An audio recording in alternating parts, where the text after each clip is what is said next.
Ladies and gentlemen, good morning and welcome to the player ratings for the game between Collingwood and the Eagles at the concrete surface that is Marvel Stadium. We win, we come through unscathed without injuries, and we improved in the contest. Those are the three things we wanted. We got it, and we get out of there. We're now 6 days away from Carlton, but player ratings is needed before we complete the cycle that is that has been the game against working into and leading into the game against the Eagles. So let's just start with the GOAT.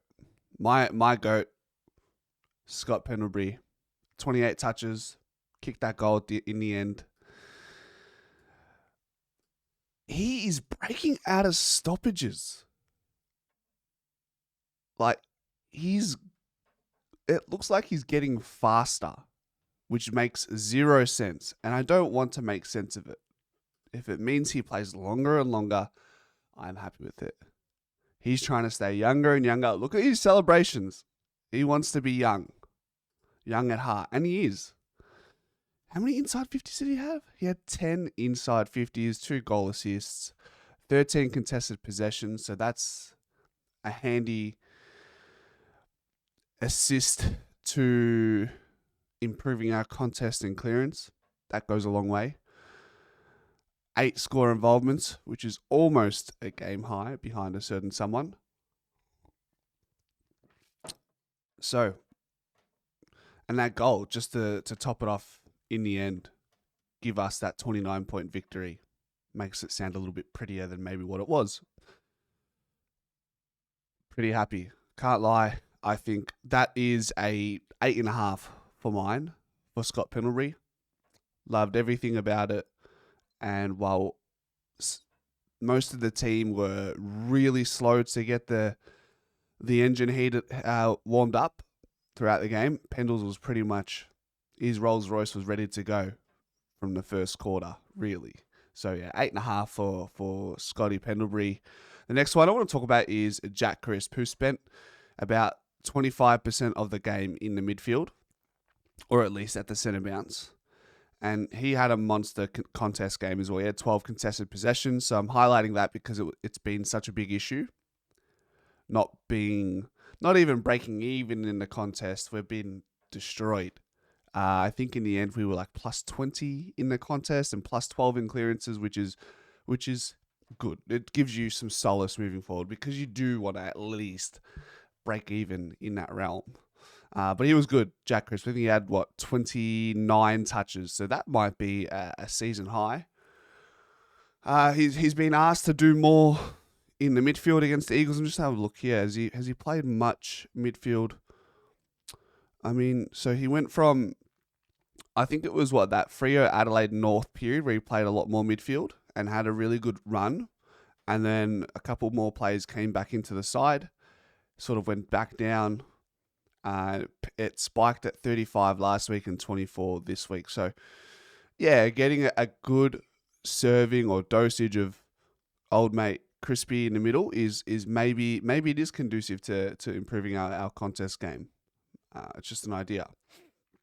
So I'm going to give Jack Crisp a 8 out of 10 for score involvements, 4 intercept possessions.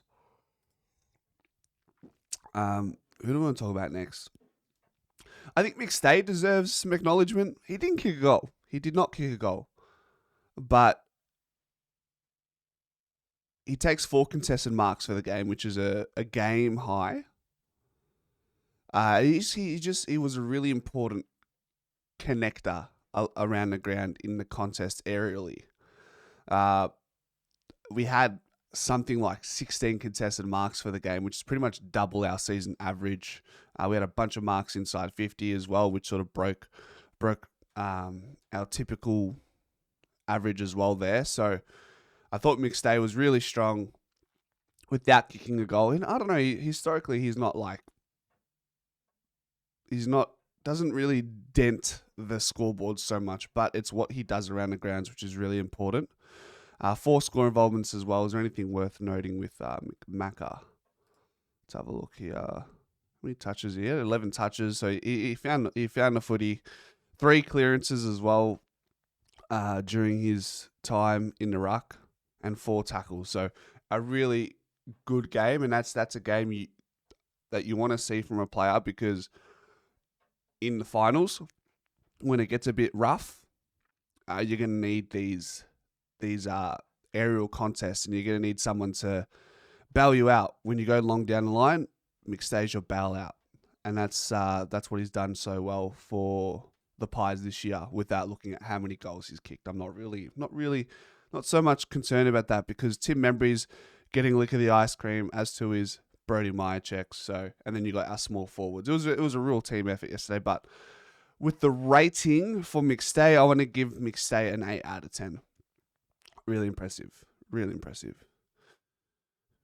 Nick Daicos, 34 touches, most of them uncontested. He just found his game on the outside, and I think one of the ways we're deploying Nick Daicos and helping him evade the tag is just getting a lot more of his possessions beginning in the back half, and then he creates that chain. I'd like to see his possession map as to how that looked. Give me one moment. But you don't want Nick Daicos getting the ball anywhere around the ground uncontested. Pick your poison if you are the West Coast Eagles last night. You know what? It was a decent, to be fair, 34 touches for only 6 of them to be contested. I would have thought there was a lot more back half. But he had 53% of his possessions in the defensive half and 47% in the offensive half. Can you see that? We can't do this. Does that work? Anyways, you get the point, right? So I feel like that is the type of game you want Nick Daicos to have. 9 score involvements, which is a game high. Probably could have kicked like 3 or 4 goals for the game.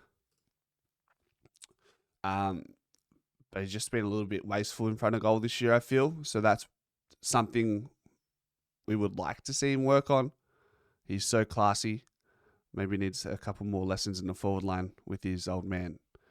But it's a type of game that you walk away and go, yep, I want to see Nick Daicos get that ball on the outside. I want to see Pendles, Jack Crisp, Ned Long, still side bottom, doing a bit of the dirty work inside so that Nick Daicos gets to flourish on the outside. It's an 8 out of 10 for Nick Daicos. Let's do one more, but this is going to be difficult. Let's have a look. Who shall we talk about? You know, I really want to highlight Patrick Lipinski's game. He ends up finishing the game with 20 touches, 2 goals. I think maybe he could have had 3, 7 score involvements. It's a really big game for someone who played on the forward flank. He didn't play on the wing at all. Why? Probably because Bobby Hill was a late out. So when you have Bobby Hill, Membry, and Shooter out, you need someone who's got a gas tank in Lipinski to play that tough role. And, you know, he did more than play the role. He thrived. He doesn't have the speed, but he has the ability to run it out. And look, he hurts teams going forward as well once he's closer to goal. So 2 goals, 20 touches. Without that, it's probably a different game, really. He was that good. Let's give Lipper I'm going to give Lipper an 8 out of 10. You know, besides that moment late in the game where he sort of what did he do? He just kind of lost his feet in the contest aerially, and then he lost the ground ball. Besides that, he was pretty much infallible. So that's why we're going to give Lipper an 8 out of 10. Let me know what you guys think in the comment section. And as always, go Pies.